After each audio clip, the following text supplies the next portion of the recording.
prière sacerdotale. Pourquoi l'appelle-t-on ainsi? Parce que c'est véritablement la prière du souverain sacrificateur, n'est-ce pas? Elle est très caractéristique.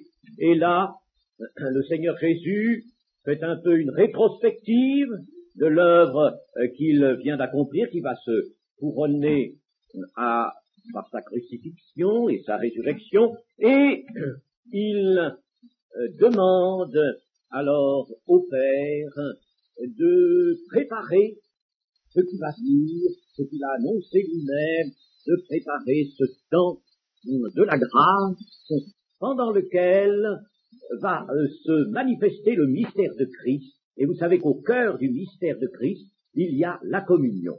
Car en effet, Paul a dit, n'est-ce pas, le mystère de Christ, Christ en vous, l'espérance de la gloire. Christ en vous, l'espérance de la gloire. Alors, nous allons voir simplement des versets, là. D'abord, le verset 3 du chapitre 17. Or, la vie éternelle, c'est qu'ils te connaissent, toi, le seul vrai Dieu, et celui que tu as envoyé, Jésus-Christ. Voilà, là, un condensé de ce en quoi consiste le salut. Là, le salut, il nous est présenté d'abord quant à notre entrée dans le salut, n'est-ce pas? Quant à notre appropriation du salut par la foi, cela nous est présenté sous ce jour, mais, n'est-ce pas, le salut lui-même, lorsque nous terminerons notre séjour sur la terre, et qu'il faudra bien que nous nous présentions devant notre Maître, alors, le bilan sera celui-ci: la vie éternelle, c'est qu'ils te connaissent, toi, le seul vrai Dieu, et celui que tu as envoyé, Jésus-Christ. Te connaître, dans le sens que nous avons dit hier, une connaissance non pas intellectuelle, non pas cérébrale, non pas de mémoire, non pas une connaissance d'information seulement, mais une connaissance intérieure, intime. Ça, il s'agit de cela, une connaissance intérieure et intime. La vie éternelle, n'est-ce pas, c'est cela. Ceux qui auront eu cette vie intérieure, cette connaissance de Dieu intérieure, et celle de Christ, bien sûr, d'ailleurs ils ne seront passés à la connaissance de Dieu que par la connaissance de Christ. Alors ceux qui auront eu cette double connaissance en eux, qui ne constitue qu'une chose, elle est double, mais elle constitue un fait, eh bien, qu'ils l'auront eu, ont le salut, ont la vie éternelle. La vie éternelle, je dis souvent, le salut, c'est une personne. C'est la connaissance d'une personne, la connaissance intime, l'union avec Jésus-Christ. Voilà le salut. Et la preuve, c'est que dans le sermon sur la montagne, le Seigneur Jésus a dit, il y en a plusieurs qui, au moment, n'est-ce pas, où les comptes seront à rendre, plusieurs qui viendront et qui diront, Seigneur, n'avons-nous pas prophétisé par ton nom? N'avons-nous pas fait beaucoup de miracles par ton nom? Quoi? Étions bien dans l'Église, puisque nous faisions des choses par ton nom, en nous servant de ton nom.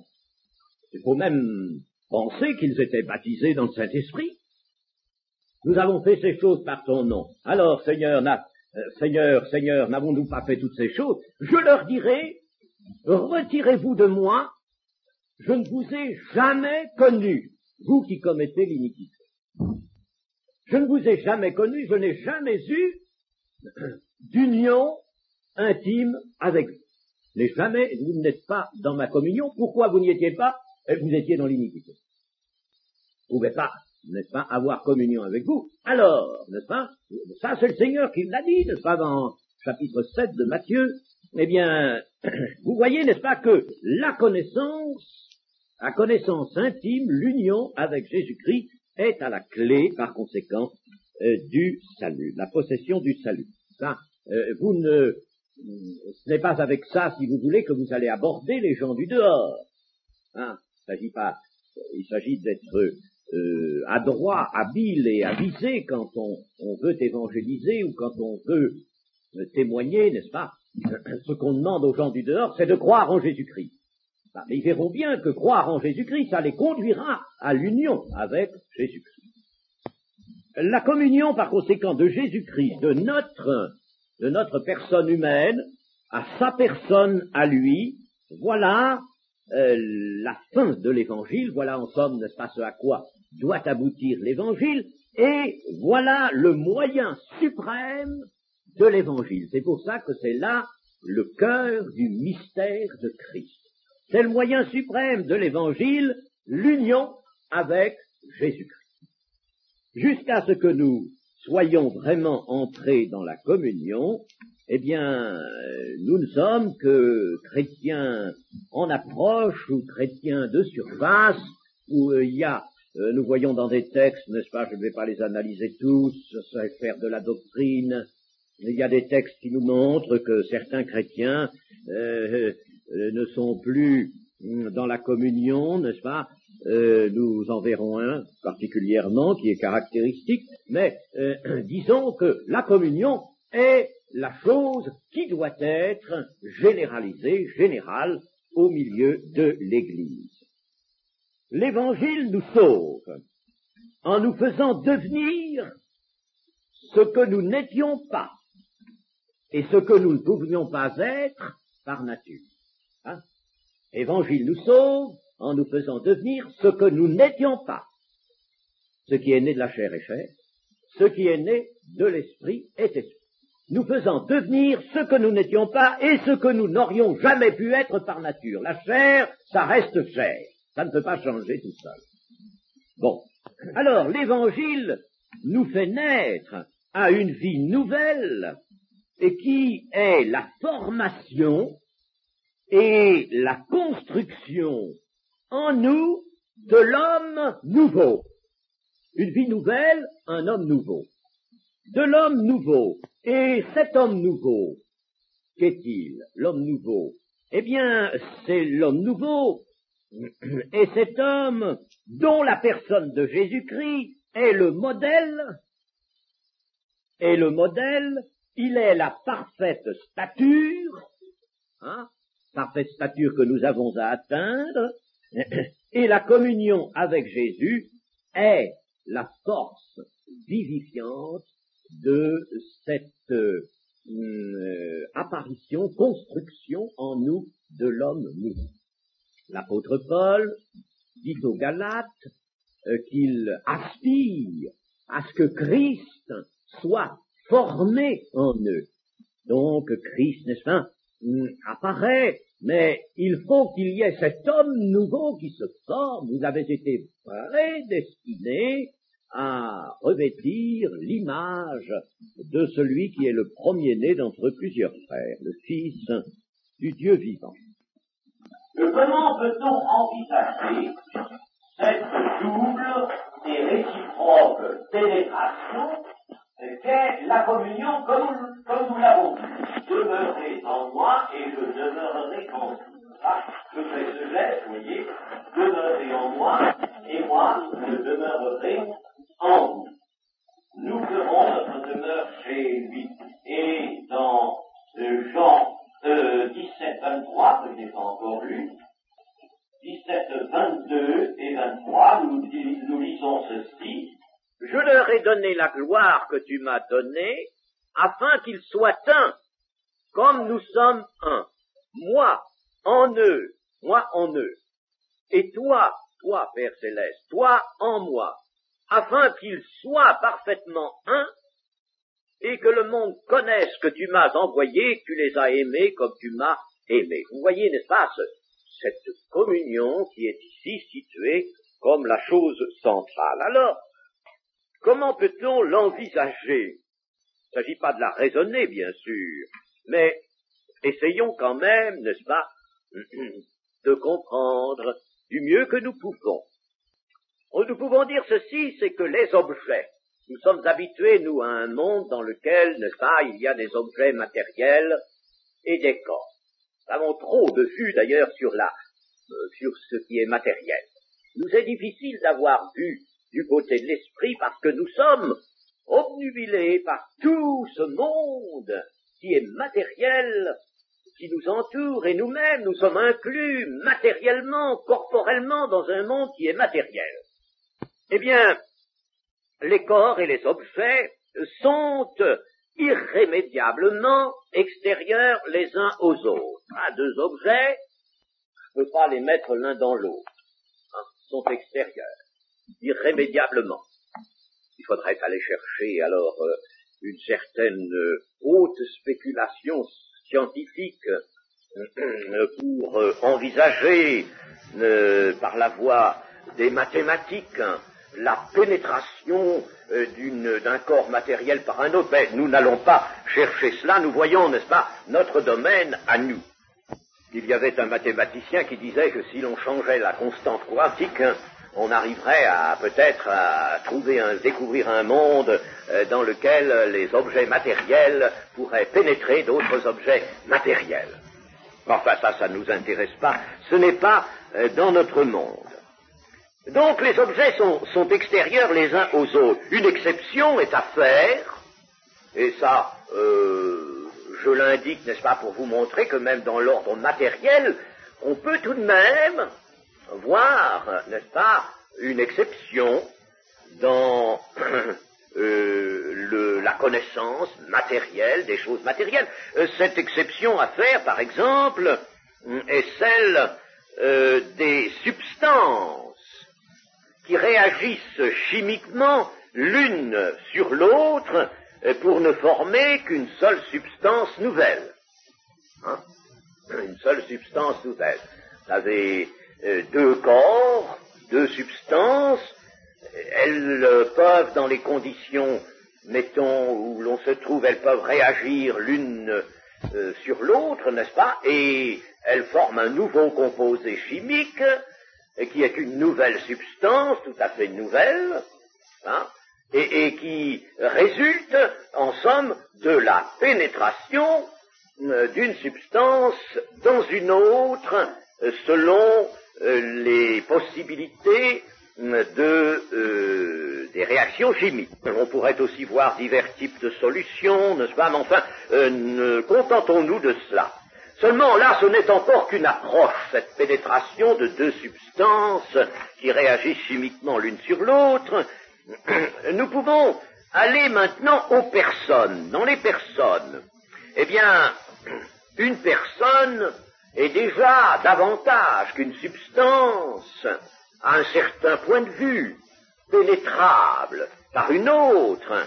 Par exemple, on peut parler quelquefois de l'unité d'esprit d'un homme à un autre, l'unité d'esprit. Alors s'il y a unité d'esprit, il y a eu, n'est-ce pas, une sorte d'accord entre la pensée de l'un, la pensée de l'autre, n'est-ce pas? Il y a eu des échanges, il y a eu un accord, on possède ensemble les mêmes convictions, par exemple, les mêmes vues, les mêmes explications sur certaines choses. Il y a là, n'est-ce pas, déjà une certaine pénétration, si l'on veut bien. Nous pouvons dire aussi que l'amour, aboutissant au don de la personne à la personne, est aussi quelque chose qui approche la pénétration d'une personne par l'autre.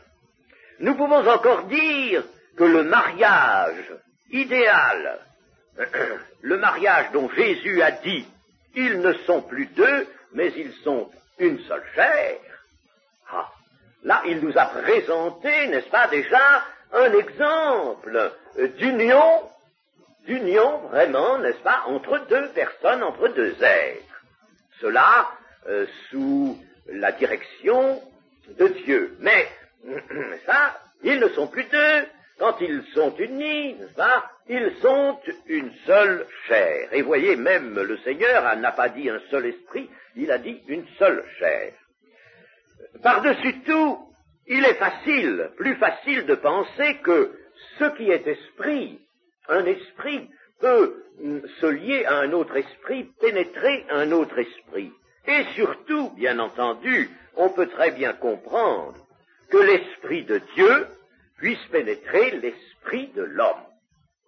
Par pénétrer, je dis bien pénétrer l'esprit de l'homme. L'esprit de l'homme qui est issu de Dieu Et l'homme est lui-même conçu pour être une image, une ressemblance de Dieu.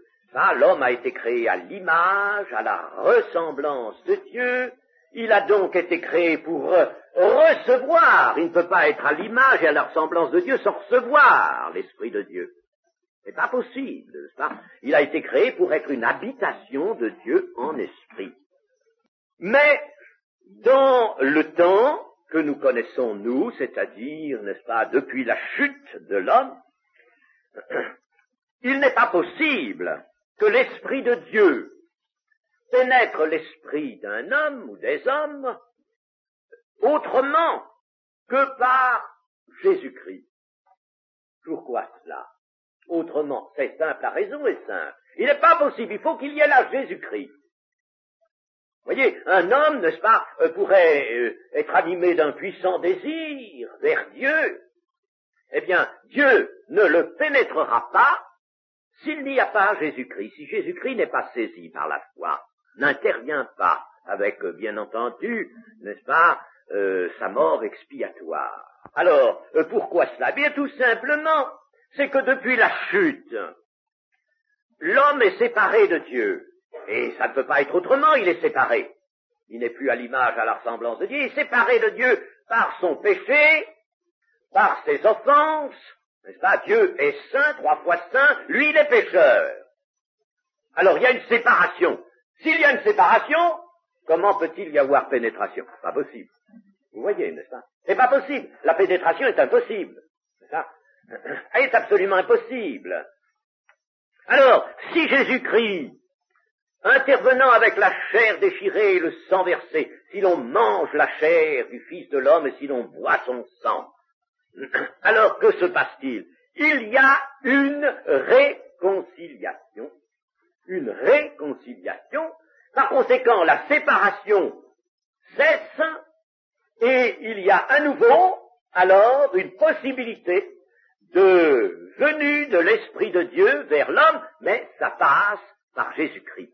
Alors c'est bien pourquoi nous avons lu tout à l'heure, n'est-ce pas, moi Jésus-Christ en eux, et toi, Père, en moi. C'est ça? Vous voyez, n'est-ce pas? Il y a l'union du Père et du Fils, et l'union du Fils avec ses disciples. Et c'est comme ça que les disciples sont unis avec le Père. Cela passe par Jésus. Et il ne peut pas en être, vous le voyez, autrement. Ainsi, l'esprit de l'homme peut entrer en celui de Jésus. Demeurez en moi. Nous avons rappelé que la volonté de Dieu, c'était que tous soient dans la communion de son Fils. Vous avez tous été appelés à la communion de son Fils. Mais je pourrais citer aussi un autre texte, celui de Jean, première épître de Jean, chapitre 1, verset 3. Oh, il faut lire depuis le début, c'est préférable. Chapitre 1 de la première épître de Jean, vous savez que nous l'avons au programme, cette épître, et que nous aurons l'occasion, par conséquent, de l'étudier. C'est une très très belle épître. Ce qui était dès le commencement, ce que nous avons entendu, ce que nous avons vu de nos yeux, ce que nous avons contemplé, que nos mains ont touché concernant la parole de vie. Car la vie a été manifestée, et nous l'avons vue, et nous lui rendons témoignage, et nous vous annonçons la vie éternelle qui était auprès du Père, et qui nous a été manifestée. Ce que nous avons vu et entendu, nous vous l'annonçons, à vous aussi, afin que vous aussi, vous soyez en communion avec nous. Or, notre communion est avec le Père et avec son Fils Jésus-Christ. N'est-ce pas? Que nous soyons en communion, et notre communion, quelle est-elle? Elle est avec le Père et avec son Fils Jésus-Christ. Voilà, n'est-ce pas, une synthèse, dirait-on, n'est-ce pas, une synthèse de l'œuvre présentée dans sa fibre spirituelle par l'apôtre Jean qui est l'apôtre ayant reçu des aptitudes à exprimer l'amour et les choses de l'amour de Dieu. Jean 6, verset 57. Comme le Père qui est vivant m'a envoyé et que je vis par le Père, je vis par le Père, ainsi celui qui me mange vivra par moi. C'est ici le pain qui est descendu du ciel, il n'en est pas comme de vos pères qui ont mangé la manne et qui sont morts. Celui qui mange ce pain vivra éternellement. Et puis j'aurais dû lire le verset 56, qui est utile aussi. Celui qui mange ma chair et qui boit mon sang demeure en moi et je demeure en lui. Ah, et puis auparavant, verset 54, le Seigneur avait dit, celui qui mange ma chair et qui boit mon sang a la vie éternelle, et je le ressusciterai au dernier jour. Car ma chair est vraiment une nourriture et mon sang est vraiment un repas. Celui qui mange ma chair et qui boit mon sang, il reprend la chose, n'est-ce pas? Non seulement il a la vie éternelle, mais il a la vie éternelle, il demeure en moi et je demeure en lui. Je suis en communion. Le vrai salut conduit donc à cela, à la communion avec le Seigneur Jésus. Hein? La communion. Et cette communion, verset 57, nous montre qu'il y a une vie par le Christ. De même que moi je vis par le Père, vous aussi vous vivrez par moi. Celui qui me mange vivra par moi. C'est un lien vital, un lien qui procure la vie. La vie, n'est-ce pas de celui qui en est la source, c'est Dieu.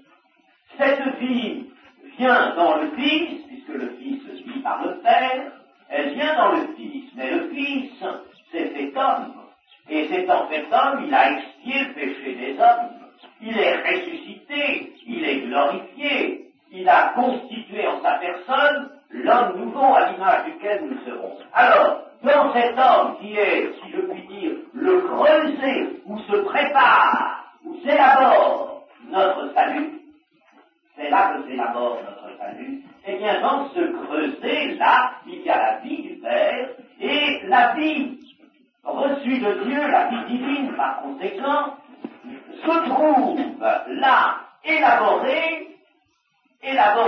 pour être transmise par la personne de Christ à la personne des disciples, pour être transmise au niveau de l'humanité, parce que, n'est-ce pas, dans le Christ il y a la divinité et l'humanité, les deux natures y sont, alors, n'est-ce pas, la vie divine, lui, par sa nature divine, il la reçoit dans cette union du Père, mais cette vie, c'est la mort, elle recueille au passage les effets de la réconciliation par l'expiation, et alors voilà que cette vie peut se transmettre, se communiquer, n'est-ce pas, de la personne de Christ à la personne du disciple. Vous comprenez ces choses, n'est-ce pas? Voyez? De la personne de Dieu de la personne de Christ à la personne du disciple. Voilà bien ce qui nous est exposé d'une façon claire et nette. Ainsi, n'est-ce pas, celui qui a la vraie foi, nous voyons ici la vraie foi qui aboutit à manger la chair et à boire le sang. Parce que Jésus dit 3 fois cela. Celui qui mange ma chair et qui boit mon sang. Il dit, celui qui mange ma chair et qui boit mon sang a la vie éternelle. Celui qui mange ma chair et qui boit mon sang, je demeure en moi et je demeure en lui. Mais il a dit aussi que celui qui croit en moi a la vie éternelle. La communion n'est pas un fait exceptionnel, ce n'est pas quelque chose qui n'est promis ou qui n'est possible que pour les super chrétiens, des super saints. Il n'y a pas de super saints ni de super chrétiens, il y a des chrétiens en croissance, n'est-ce pas? Mais il n'y a pas de super saints. Alors, la communion résulte de l'exercice, en somme, de la foi authentique. Et si vous voulez que je détaille un peu la foi, je ne parle plus, n'est-ce pas, de la foi première, si vous voulez, des gens qui viennent de l'extérieur, qui entendent l'évangile et qui se livrent. Alors il leur suffit, n'est-ce pas, d'une foi qui est, sur le moment, si vous voulez, simplement un élan, ils se Voilà, ils se livrent, n'est-ce pas? Bon, c'est très bien, mais ensuite ils deviennent chrétiens, ils sont justifiés. Mais ils sont justifiés pour marcher eux aussi, selon l'esprit, marcher dans la vie de l'esprit. Alors, la foi, n'est-ce pas, authentique, nous devons la voir comme, d'abord, n'est-ce pas, cette foi en ce qui est révélé par l'Évangile, c'est-à-dire d'abord croire.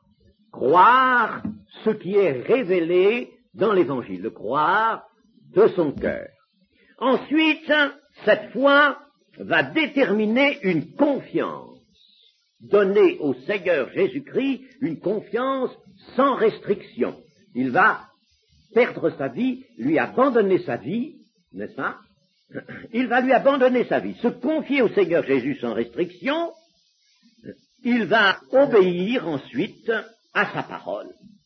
Il va garder la parole du Seigneur, obéir à sa parole, c'est-à-dire obéir, nous allons voir exactement ce qu'il faut entendre par obéir à la parole du Seigneur. Alors, se confier à Jésus, c'est lui abandonner sans restriction la direction de sa vie. C'est ce que Jésus appelle perdre sa vie, c'est-à-dire en abandonner soi-même le gouvernement de sa vie, parce qu'on ne sait pas, et la confier au Seigneur Jésus. Celui qui perdra sa vie la retrouvera en vie éternelle. Et renoncer à soi, n'est-ce pas? Renoncer à soi, perdre sa vie et la confier au Seigneur. Alors, lui abandonner, c'est ça, se confier à Jésus, et puis obéir. Obéir, c'est dans le renoncement à soi. Vous savez, celui qui veut venir après moi, qu'il renonce à lui-même, qu'il se charge de sa croix, et qu'alors il me suive. Alors, dans le renoncement à soi, il y a le renoncement, bien sûr, à la volonté propre, à la volonté humaine. Si on veut faire sa volonté, on ne sera jamais dans l'obéissance. Si je veux continuer à faire ma volonté, je ne serai jamais dans l'obéissance. Il faut donc, n'est-ce pas, renoncer à soi, à sa volonté propre. Il faut connaître la volonté divine, ça, c'est la parole de Christ, connaître la volonté divine et l'accomplir. Voilà ce que c'est l'obéissance. En somme, l'obéissance, c'est se donner, n'est-ce pas, par l'obéissance. L'obéissance, c'est se donner, n'est-ce pas, de façon à ne plus accomplir sa propre volonté, mais celle du Seigneur Jésus. La puissance de la foi, alors écoutez bien ce que je vais vous dire là, et nous allons peut-être terminer là-dessus ce soir. La puissance de la foi, car et vous savez qu'elle est puissante, la foi, le Seigneur nous a montré, elle est puissante, elle doit être puissante. La puissance de la foi entraîne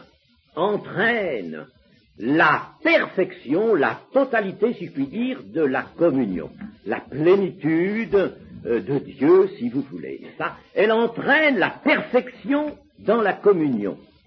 La puissance de la foi, c'est-à-dire si notre foi, n'est-ce pas, augmente, fait des progrès, alors nous allons de plus en plus nous confier au Seigneur, de mieux en mieux lui obéir. Nous allons savoir lui obéir.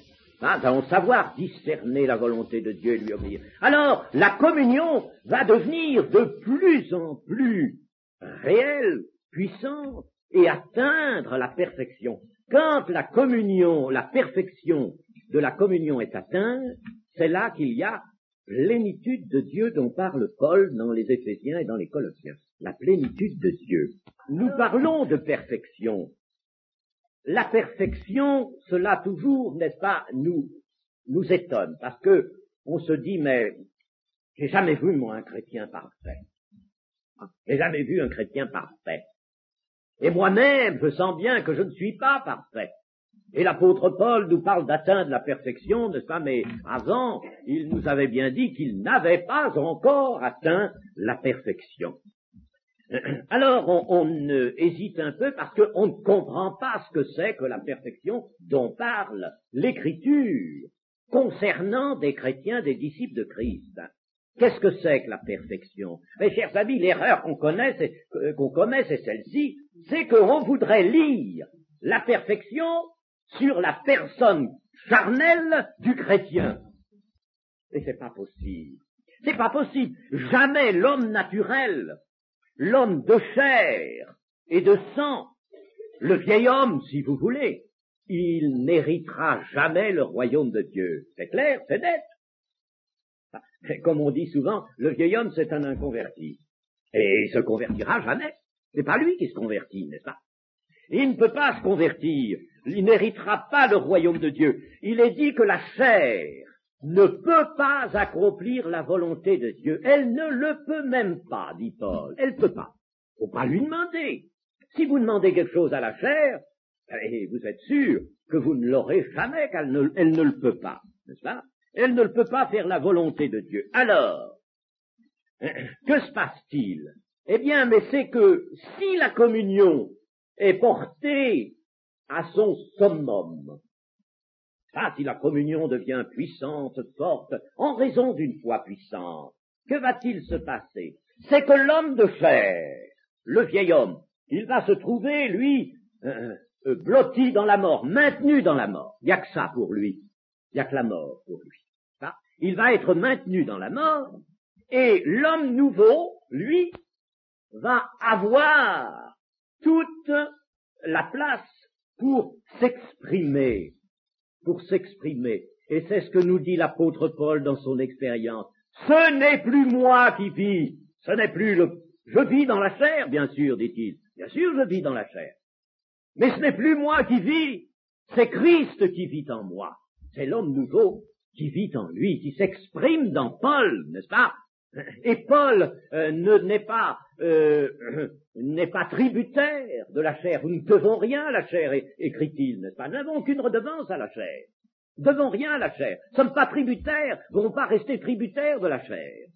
Mais si vraiment, n'est-ce pas, nous élevons la communion par la foi, eh bien, c'est Christ qui va vivre, c'est l'homme nouveau qui va vivre en nous, et c'est lui qui va s'exprimer. C'est lui qui va manifester sa victoire, parce que quand il est là, le Christ, quand il est là, il n'est pas là les mains vides, il est venu avec sa victoire.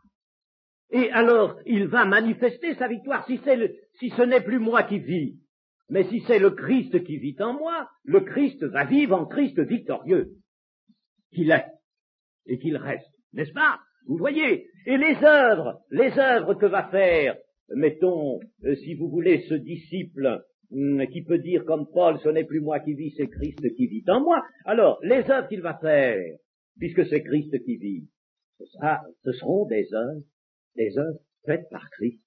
Ça, ce seront des œuvres faites par Christ. Et voilà comment, dans la communion, à condition que Christ donc soit bien là et qu'il puisse vivre, voilà comment, dans la communion, on atteint la perfection, parce que c'est la perfection de Christ. L'erreur, c'est de la voir chez l'homme, elle est celle de Christ. Le tout, c'est de laisser Christ vivre, s'exprimer dans notre personne, et c'est la communion qui permet cela. Est-ce que vous comprenez ces choses? Eh bien, si vous comprenez, alors c'est bien, nous n'aurons pas parlé en vain. Eh bien, nous arrêtons là ce soir. Amen.